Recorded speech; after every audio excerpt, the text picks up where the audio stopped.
lovely stretch of beach ahead of us here, known as Noordhoek, the north corner.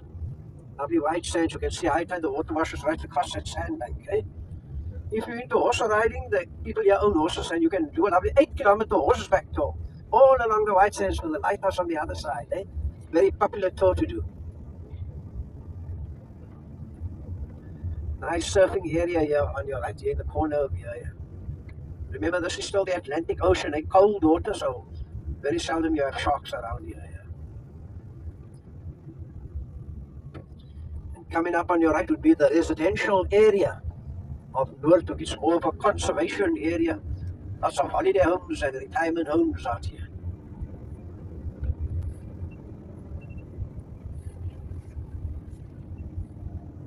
There we go. The homes on your far, they own the horses. You can see the stables on your far right there. Eh? Nice little area. A lot of the local people like their surf walks on the Saturday and Sunday over there. Like I said, on your right would be the residential area, a conservation area. It's not a built-up area, no shopping malls and nothing. It's just got to flow in with the nature. Eh?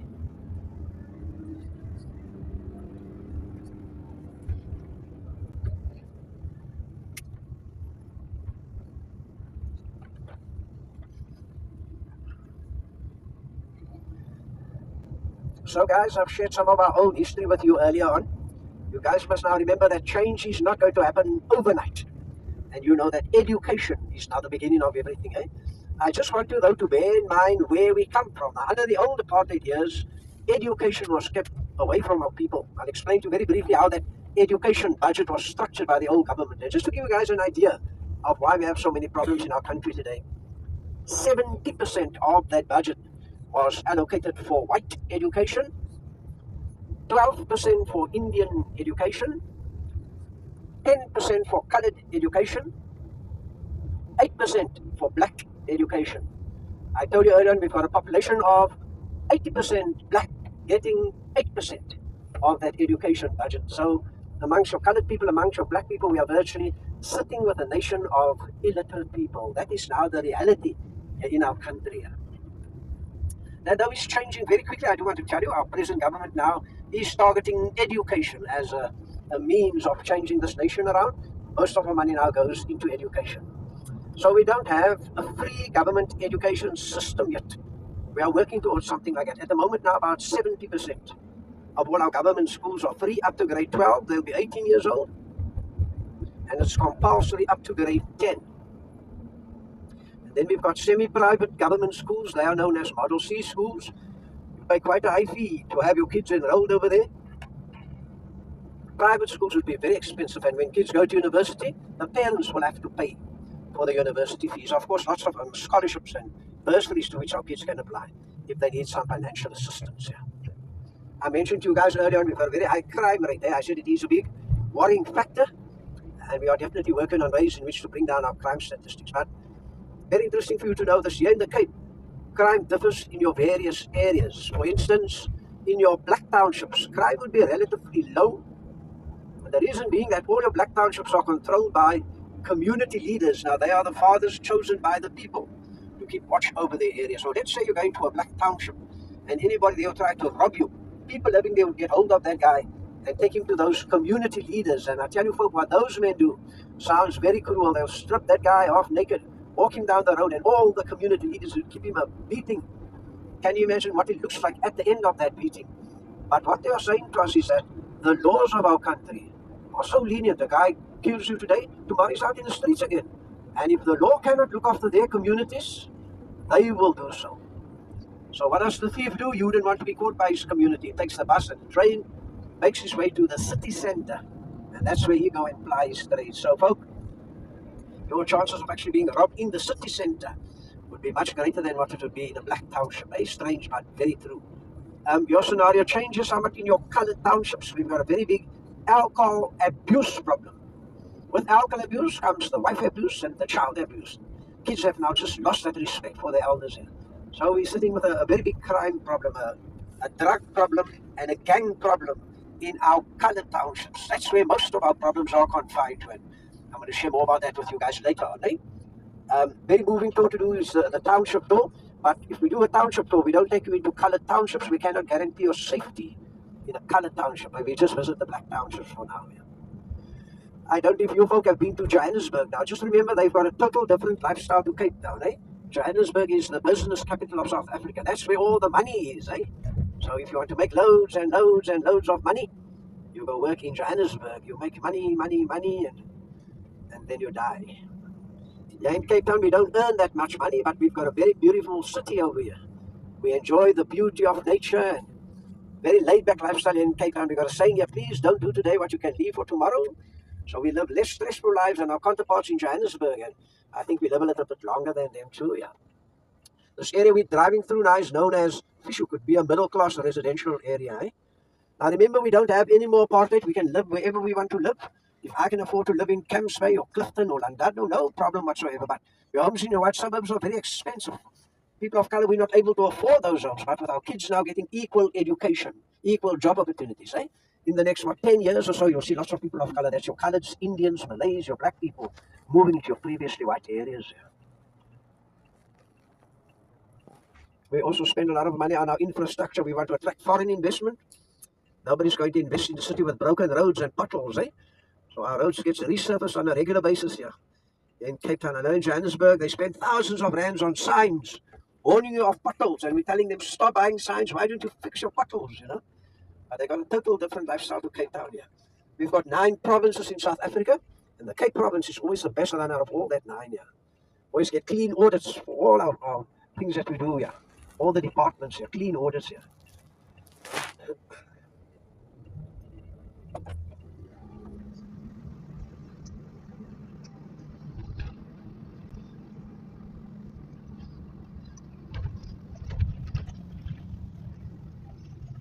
Somebody's into that. Eh? Selling whatever they can over here. Yeah. Lots of poverty over here. Eh? And they're right to be a black township. Masipumaleli. All the garbage lying about. Contrast of what you've seen earlier on, eh?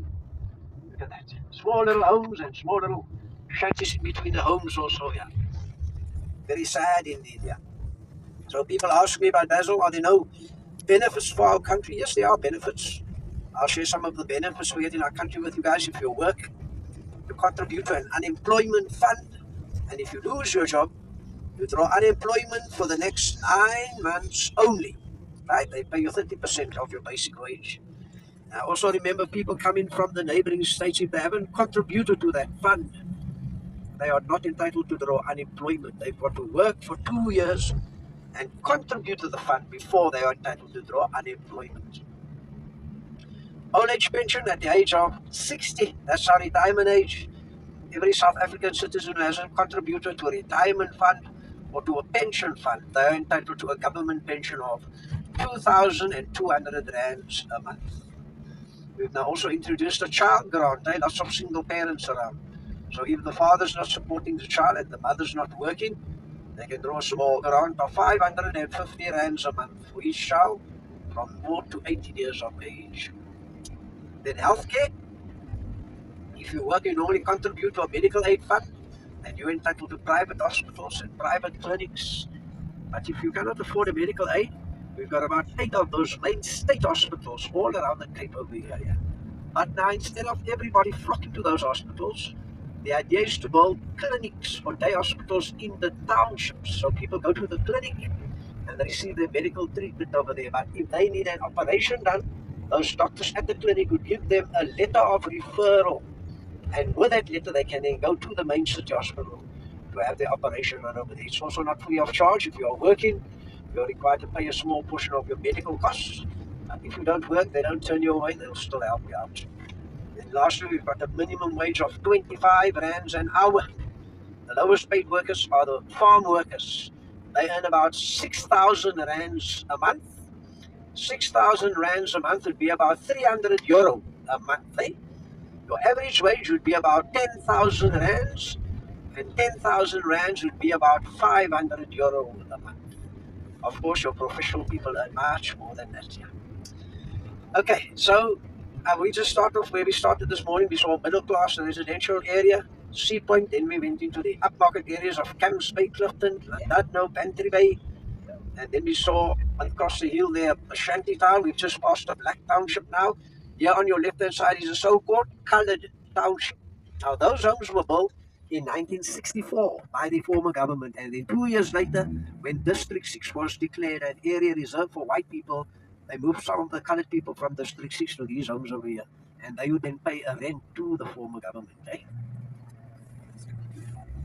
Very inconvenient to put them here. Eh? In Cape Town, they could walk to work. Now they have to make their way to work from here. Yeah. Now, the name of this town is Ocean View. The people are still waiting for the view of the ocean. No ocean around here.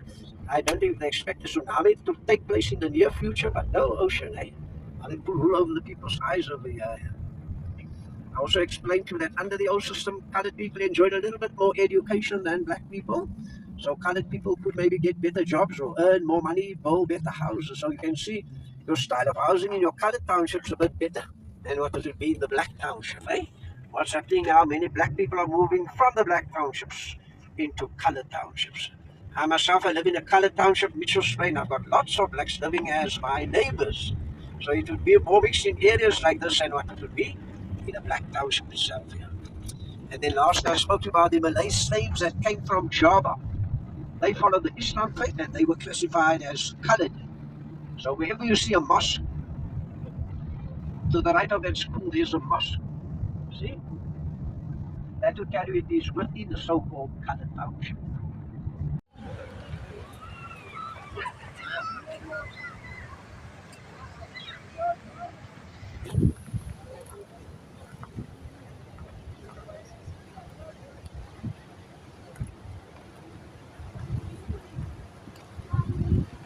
This is the central business district of Cape Town.